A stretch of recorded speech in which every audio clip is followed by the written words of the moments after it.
안녕하세요. 오늘도 사연살롱을 찾아주셔서 감사합니다. 저는 50대 후반의 경기도에 사는 여성이에요. 무난하게 학창시절을 보내고 대학을 졸업하자마자 취직을 해서 쭉 회사 생활을 하다가 친구의 소개로 한 남자를 만났어요. 성격 좋고 매력적인 외모에 반한 저는 그 남자에게 적극적으로 다가갔고 그 남자도 저를 좋아하는 것 같았어요. 저와 그 사람은 6개월 만에 결혼을 했는데 결혼하고 보니 이 남자는 여기저기 여자들을 만나고 있었더라고요. 단순히 양다리가 아닌 문어다리였던 거예요. 저희 집으로 찾아와서 헤어져 달라고 울면서 호소하는 여자만 둘이었어요. 저는 너무 충격을 받고 결혼 생활을 3개월도 채우지 못하고 바로 이혼을 해버렸어요. 그때는 진짜 주변 시선이 무섭고 창피했고 밖에 다니는 것도 힘들더라고요. 괜히 사람들이 제 뒤에서 제 이야기를 할 것 같은 피해 망상에 시달렸어요. 그래서 회사를 그만둔 후 두문불출하고 집안에서만 몇 개월을 있었어요. 짧은 산책도 하지 않고 근처 슈퍼에 나가는 것도 꺼렸죠. 그러자 고등학교 동창이 저를 불러냈어요. 너 그러고 살다가 폐인된다. 큰일 나. 그러지 말고 우리 카페에 나와라. 나 일손이 모자라. 친구의 성화에 저는 카페에 나가서 일을 시작했어요.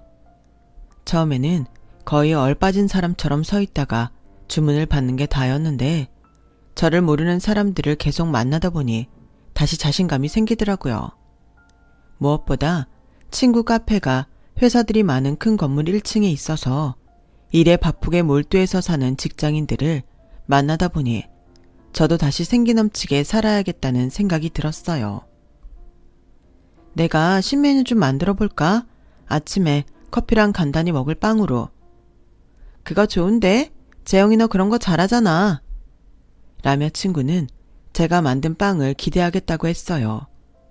저는 신선한 햄과 야채를 넣은 것과 잼을 고를 수 있는 토스트를 내놓았어요.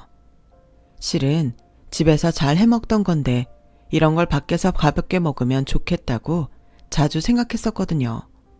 다들 저처럼 생각했던 건지 아침에 커피와 함께 샌드위치와 토스트를 주문해가는 사람들이 많아졌어요. 카페가 있는 건물 사람들뿐만 아니라 다른 건물 직장인이나 학원에 다니는 학생들까지 찾았어요. 이참에 네가 여기 매니저 좀 하면서 맡아줄래? 나 여기 말고도 시내에 카페 있잖아. 거기를 계속 붙어 있어야 하는데 여기가 자리 안 잡혀서 그동안 마음고생 좀 했거든. 재영이 너 있으니까 이제 한시름 놔도 될 것 같아. 너 진짜 나한테 맡겨도 괜찮겠어?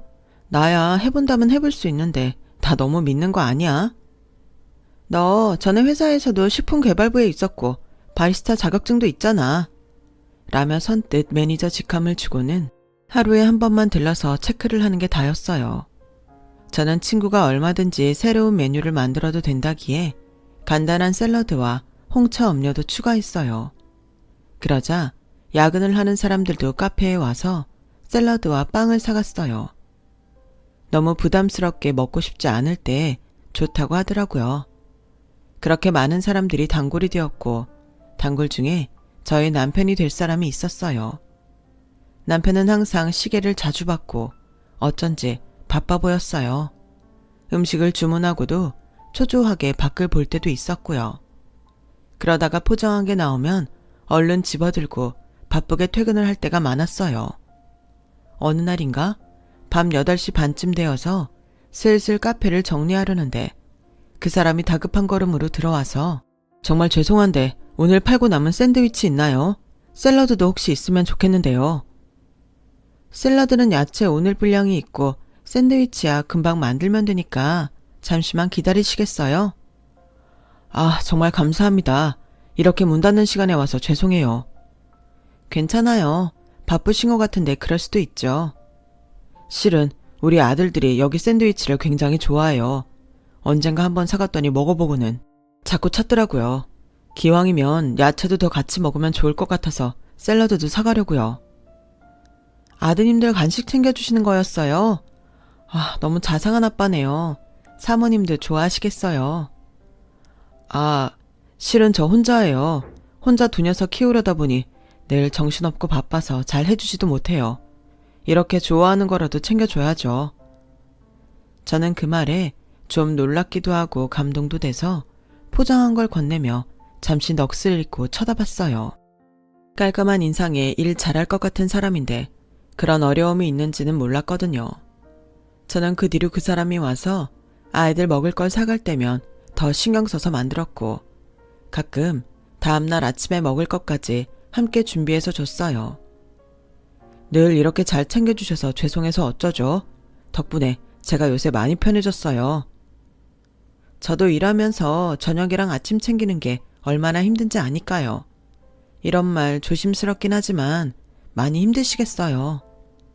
그건 저보다 아이들이 더 그럴 거예요. 아직 엄마 손이 한참 필요한 나이인데 이렇게 헤어져서. 뭐 어쩔 수 없는 일이니 저라도 잘해야 되는데 일이 바쁘니까 잘 못할 때가 더 많아요. 아이들도 다 알아요. 아빠가 이렇게 노력하시는데 그거 모를 수가 없죠. 오늘만 해도 내일 먹을 것까지 잔뜩 챙겨가시잖아요. 매니저님이 더 챙겨주셔서 많아지긴 했죠. 라며 웃는데 순간 둘 다 얼굴이 붉어졌어요. 저는 얼른 어색한 분위기를 벗어나고 싶어서 좀 불편할 수 있는 질문을 하고야 말았어요. 사모님하고는 어떻게 헤어지신 거예요? 이런저런 사정이 좀 있었어요. 막 어린이집 들어간 아이들 두고 헤어진 심정은 그 사람도 이루 말할 수 없을 거예요. 다 이해하고 있어요. 그래도 저라면 이런 남편이면 그냥 살 것 같아요. 라고 하자 그 사람은 좀 놀란 눈으로 저를 쳐다봤어요. 아, 그게 제가 다른 뜻이 있어서 한 말이 아니고요. 실은 저도 이혼했어요. 남편한테 저 말고도 여자가 많더라고요. 라며 제 이야기를 하고 말았죠. 그 뒤로 저와 남편 사이에는 공감대가 생겨서 더 친해졌어요. 저는 아이들 운동회나 소풍 전날에 도시락까지 준비할 정도로 그 사람한테 마음이 많이 쓰였어요. 처음에는 미안해하기만 하던 그 사람도 어느 순간부터는 고마워하며 활짝 웃게 됐어요. 그러던 어느 날 오후였어요. 손님이 적어서 한가한 시간이었는데 남편이 아들 둘을 데리고 카페에 들어왔어요. 자, 둘 다 정중히 인사. 감사합니다. 감사합니다.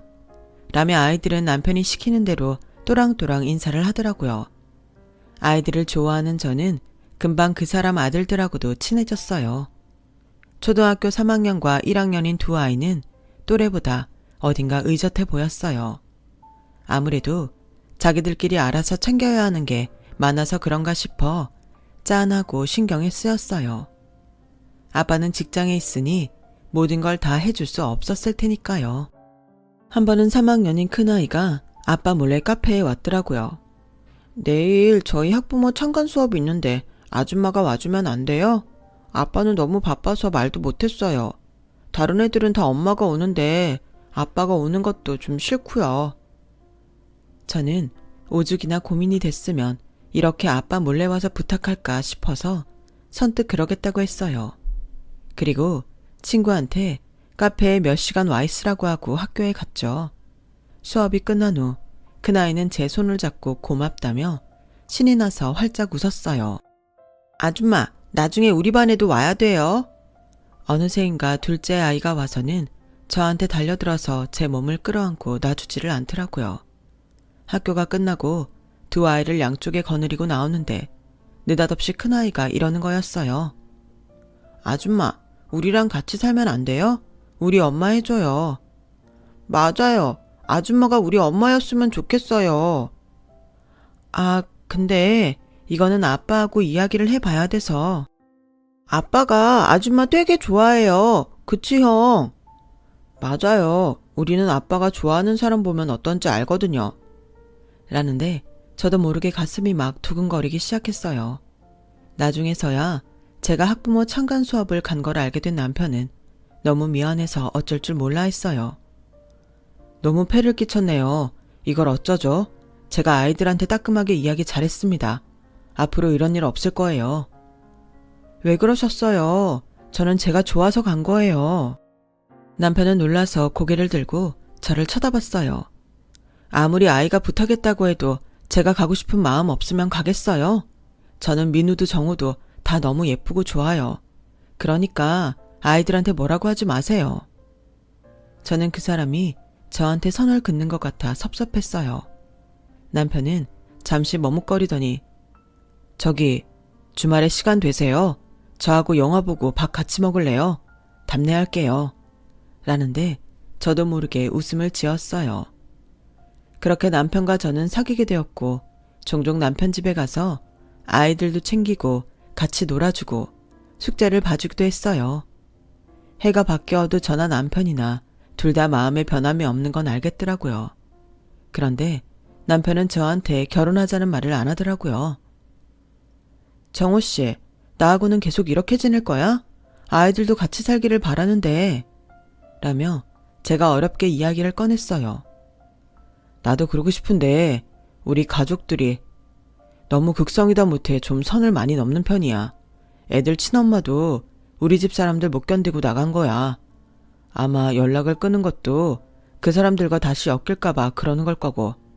사실 나도 힘든데 남이 와서 그런 걸 견디라고 하면 내가 나쁜 사람이지. 다시는 그런 실수 하고 싶지 않아. 그럼 실수 안 하면 되잖아. 우리 힘들지 않게 못 오게 하면 되는 거잖아. 근데 그게 가능할지 잘 모르겠어. 일단 해보기라도 하자. 나 당신하고도 같이 있고 싶고 아이들 엄마 하고 싶어. 내가 아이들 엄마 해줄게. 남편은 제 진심을 알아보고는 말없이 손을 잡고 고개를 끄덕였어요. 저와 남편은 조용히 식사 자리를 마련해서 결혼식을 대신했죠. 저는 카페 사장인 제 친구와 가족들을 불렀는데 남편은 자기 가족은 한 명도 부르지 않고 전부 친구들로 자리를 채웠어요. 남편도 가족한테 받은 상처가 많았던 모양이더라고요. 남편한테는 형이 한 명 있는데 시어머니는 어릴 때부터 무슨 일이든 형편만 들었다고 하네요. 어린 시절에는 아이니까 섭섭한 마음이 들 수도 있겠지 했는데 알고 보니 커서도 남편은 거의 구박덩이 취급을 하고 뭐든 형한테 맞춰준다는 거였어요. 아버지가 돌아가시고 그런 게 더 심해졌고 자기한테만 그러는 게 아니라 결혼 후에 아내한테도 그랬기 때문에 이혼을 한 후에는 집에 거의 간 적이 없다고 해요. 시어머니도 손자들 보겠다는 말도 없다더라고요. 친엄마인데도 어떻게 그럴 수가 있나 싶고 어리둥절했어요. 애들 친엄마가 참 똑똑하고 자기 주장도 강한 사람이었거든. 그러니 자기를 무시하고 막말하는 걸 더는 참을 수 없었을 거야. 실은 말을 안 해줘서 나도 나중에 이혼할 때 알았어. 당신은 그러지 못하게 내가 철저하게 막을 거야. 그러니까 걱정하지 마. 이렇게 용기 내서 나와 결혼해준 당신인데 내가 꼭 지킬게. 혹시라도 우리를 찾아서 나한테 뭐라고 해도 나도 잘 이겨볼게. 당신한테 숨기지도 않고 말하고. 저희는 남편 집에 알리지 않고 다른 데로 이사를 해서 아이들 전학수소까지 다 마친 상태였어요. 저희 가족은 1년 가까이 아무 문제 없이 말 그대로 행복하게 잘 지냈어요. 아이들은 저를 엄마라고 하며 잘 따랐어요. 저는 아침에 남편과 아이들을 챙기고 다 나간 후에 준비를 하고 카페에 나가는 게 일상이 됐죠. 가끔 시간이 맞으면 남편과 같이 퇴근을 하기도 했고요. 정말 늘 그런 날들만 있을 것 같았고 그럴 줄 알았죠. 시어머니가 느닷없이 저희 집에 들이닥치기 전까지는요. 시어머니는 남편이 전화도 바꾸고 원래 살던 데에서도 이사를 간 걸 알고 회사 앞까지 찾아와서 퇴근하는 남편을 기다렸던 거였어요. 그런데 저하고 나란히 가는 모습을 보게 된 거고요. 시어머니는 그 뒤로 며칠 동안 조금씩 미행을 해서 저희가 사는 집을 알아냈더라고요. 화려한 명품을 치장하고 온 시어머니는 집안을 둘러보더니 다리를 꼬고 소파에 앉으며 못마땅한 표정을 지었어요. 집안에 여자가 잘 들어와야 되는데 말이야. 정호 사주에 여자복이 없다고 했었는데 해놓은 거 딱 보니 돈 있는 집에도 아니고 또 어디서 집 비슷한 거 골라다가 사나 보네? 라며 저를 노려보더라고요. 저도 질 수 없다는 생각에 같이 쳐다봤어요. 언제까지 니들끼리 이렇게 할 수 있을 거라고 생각했어? 우리 남편이 살아있었으면 대법관 올라갔을 사람이야. 니네 같은 거하고 상대나 해줬을 것 같아? 라더니 자리에서 일어나 안방으로 들어가 장안을 다 뒤지더라고요. 그만두세요. 여기 저희가 쓰는 방이에요. 이렇게 막 들어오셔서 들쑤시면 곤란해요. 이게 어디 버르장머리 없게 시어머니한테 큰 소리야? 야, 니네가 결혼식에 나도 안 부르고 형도 안 불렀다고? 너까지 우습게 하는 거냐? 우리 정화한테서 뭐 얼마나 받아먹었어? 폐물은, 가방은, 뭐 받았는지 전부 다 실토해. 저희 그런 거 안 했어요. 그러니까 이만 돌아가 주세요. 그러자 시어머니는 쪽지 하나를 저한테 건넸어요. 너 정호 능력 있는 애라는 거 알고 호라비어도 접근한 거지? 딱 관상 보니까 답이 나온다. 너 같은 불려시들은 내가 잘 알아. 거기 써있는 거 다음 주까지 다 해서 집으로 보내. 안 그러면 니들 가만히 안 둘 줄 알아? 라며 쌩하니 안방을 나가더군요. 현관 앞에서 큰아들이 들어오는 걸 마주쳤는데도 시어머니는 눈길 한번 제대로 주지 않고 그냥 나가버렸어요. 큰아들은 조금 주눅이 든 것처럼 옆으로 피했다가 시어머니가 나가자마자 얼른 나한테 와서 안겼어요. 자기 친손자를 저렇게 본 척 만척 하다니 왜 저러는지 정말 이해가 되지 않더라고요. 저는 남편한테 이 사실을 알렸고 그날 남편은 평소보다 더 늦게 집에 돌아왔어요. 아이들은 모두 잠들어서 둘이 이야기하기 딱 좋았어요. 당신도 전화를 하긴 했지만 민우도 전화를 했었어. 당신한테 폐물하고 혼수 준비해서 보내라고 했다며? 그 말은 왜 안 했어? 그거야 내가 어떻게든 처리할 수 있다고 생각했어. 혹시 그 말 안 해서 화난 거야? 그랬다면 미안해. 나는 당신이 너무 신경 쓸까봐 그랬어. 나는 당신도 그러다가 어느 날 떠날까봐 그게 무서워.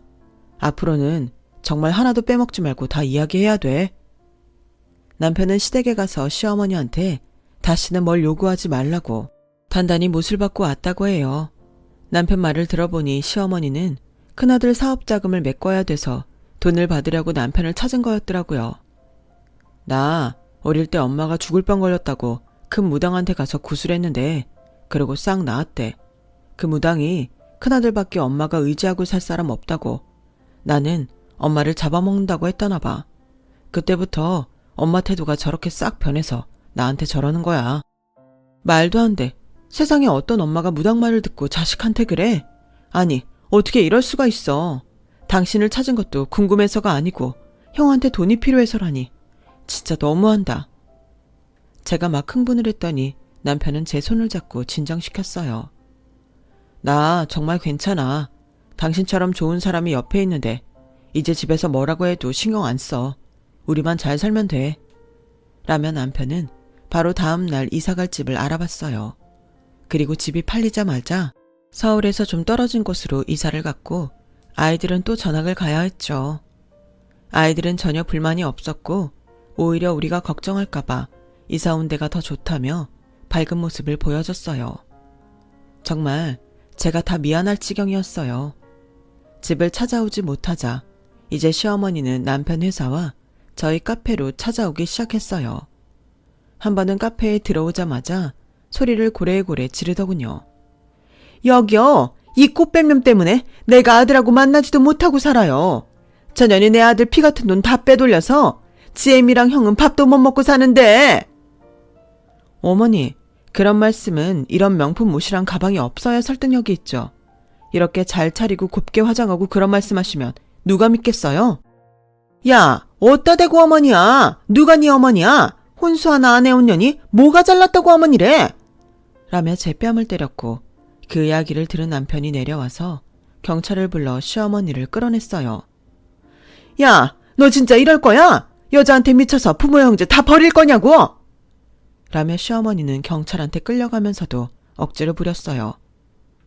그래도 당신 어머니인데 이렇게까지 안 해도 되잖아.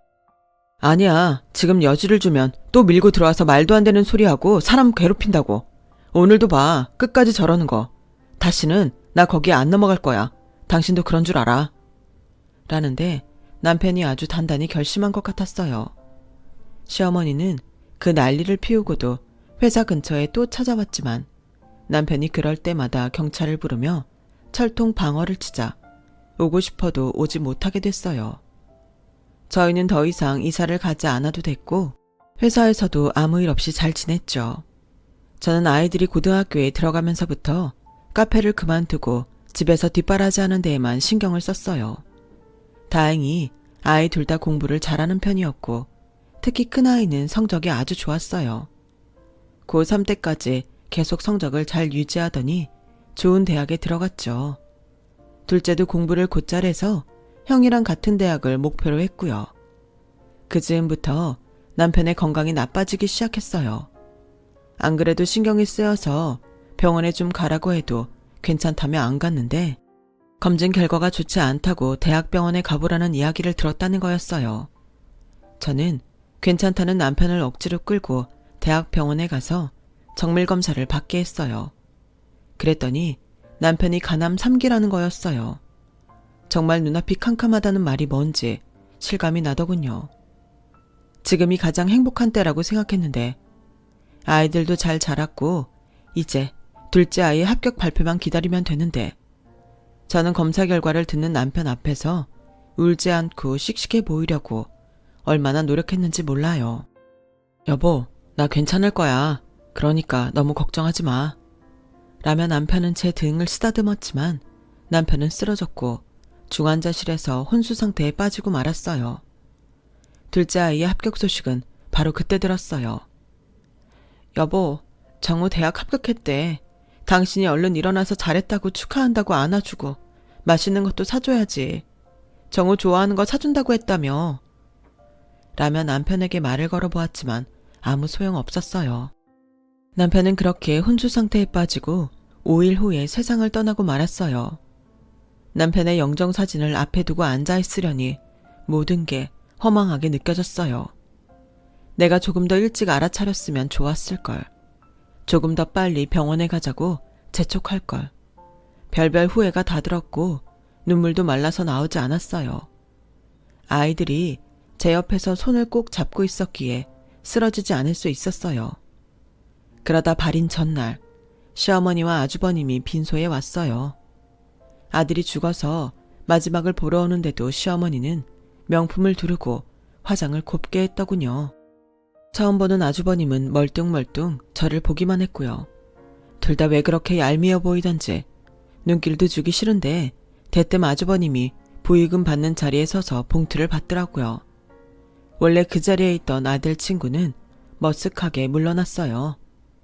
내가 니네 살던 데까지는 내놓으라고 하지는 않을게. 근데 걔 재산은 네가 손 못 댄다. 애들 이제 막 대학생 됐는데 쟤들이 뭘 알겠어. 그때까지는 나하고 우리 큰애가 돈 잘 굴려서 재산 만들어 놓을 테니까 그렇게 알아. 뭐라고요? 지금 그게 죽은 아들 영정 앞에서 할 소리예요? 그리고 우리 애들도 다 큰 성인이에요. 어디에서 이 사람 재산을 함부로 하겠다는 거예요? 안 돼요. 너야말로 지금 남편 앞세우고서 시어머니한테 핏대 세우냐? 그것도 돈 때문에? 아주 네가 내 아들 빨아먹고 사는 거 재미 들렸구나? 아이고, 인연이 남의 아들 잡아먹고도 지 욕심만 차리네. 불쌍한 내 아들, 어쩌면 좋아. 라며 갑자기 드라마라도 찍는 것처럼 땅을 치며 통곡을 하더라고요. 친정 식구들도 아이들도 그런 시어머니와 아주버님을 상대로 한바탕 붙어버렸고 저는 두 아이를 뜯어 말려서 억지로 데리고 밖으로 나와 열을 식히게 했어요. 괜히 아이들이 남들한테 욕먹고 상처받을 게 두려웠거든요.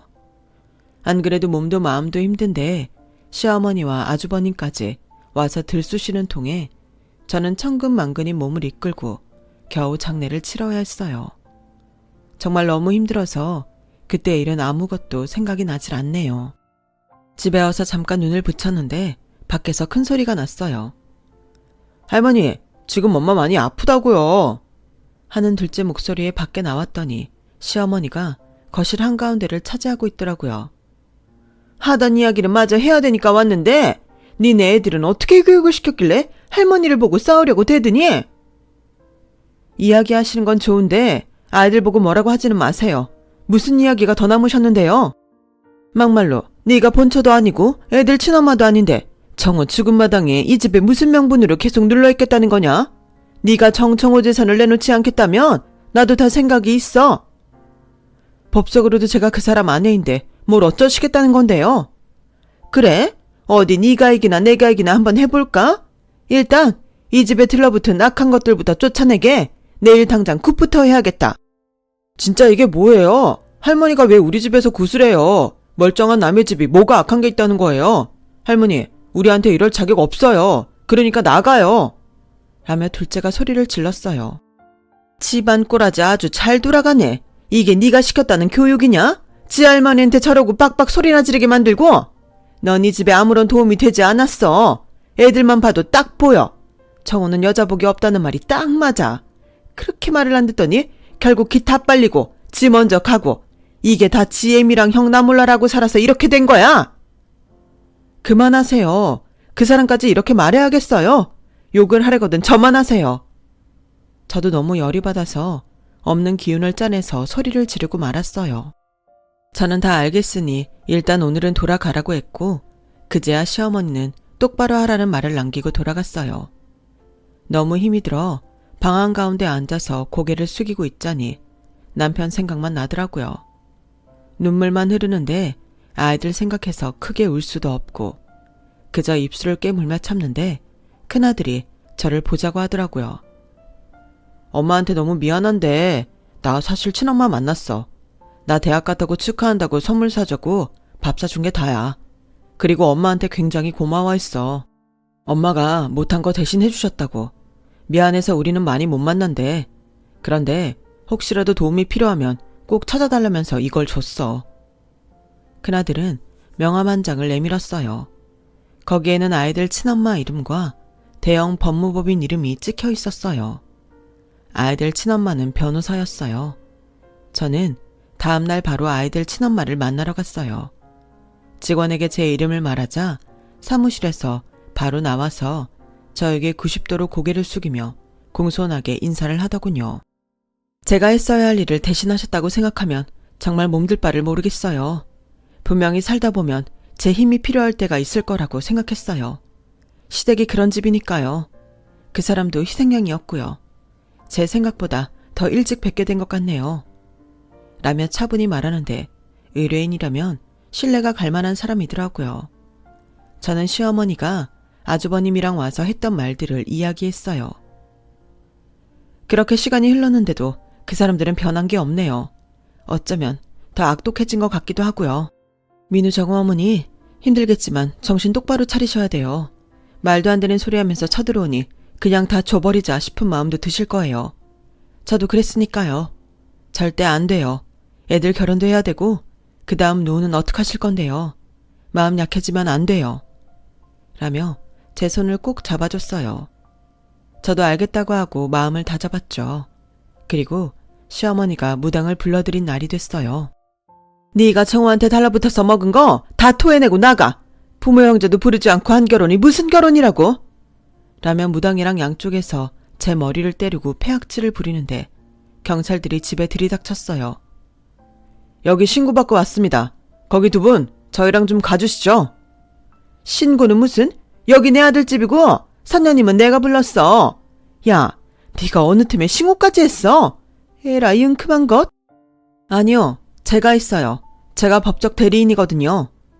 라며 애들 친엄마가 들어오자 시어머니는 눈이 휘둥그레져서 진짜 죽은 사람이라도 본 것처럼 놀랐어요. 네가 여기 어떻게? 네가 뭐라고 여길? 제가 김경화 씨 법적 대리인 이소영 변호사입니다. 두 분은 지금 가택 침입에 폭행죄까지 더해져서 바로 서로 가주셔야겠어요. 이 집은 돌아가신 아드님하고 김경화 씨의 공동명의로 되어 있기 때문에 두 분은 가택 침입한 게 맞아요.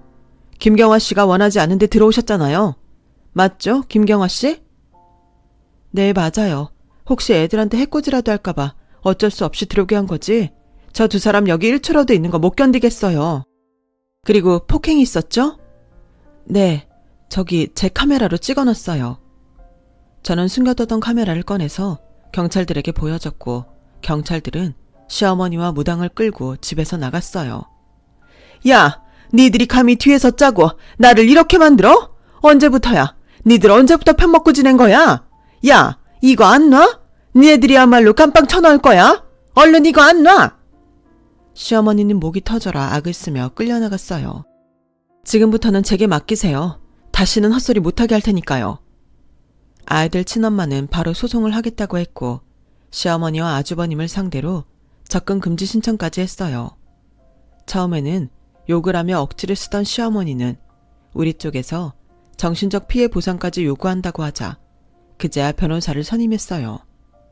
하지만 그 변호사는 시어머니가 억지를 부리고 있다는 것과 저와 아이들한테 어떻게 했는지 듣고는 하루도 안 돼서 사임했어요. 전혀 이길 승산이 없다는 걸 안 거죠. 시어머니는 저와 아이들한테 마음에도 없는 사과를 해야 했어요. 그렇지 않으면 굉장히 큰 돈을 배상해야 될 거라고 아이들 친엄마가 무섭게 말했거든요. 내가 좀 심했던 것 같다. 그러니 돈 문제는 없던 걸로 하자. 그게 어디가 사과예요. 정말 정신적 피해 보상 청구 들어갈까요? 제가 정말 잘못했습니다. 한 번만 봐주시면 다시는 찾아오지 않겠습니다. 시어머니는 결국 머리를 조아리고 싹싹 빌다가 돌아갔어요. 다시는 찾아오게 않겠다고 각서를 쓰고 공증까지 했고요. 정말 고마워요. 변호사님 아니었으면 저 진짜 쩔쩔맸을 거예요.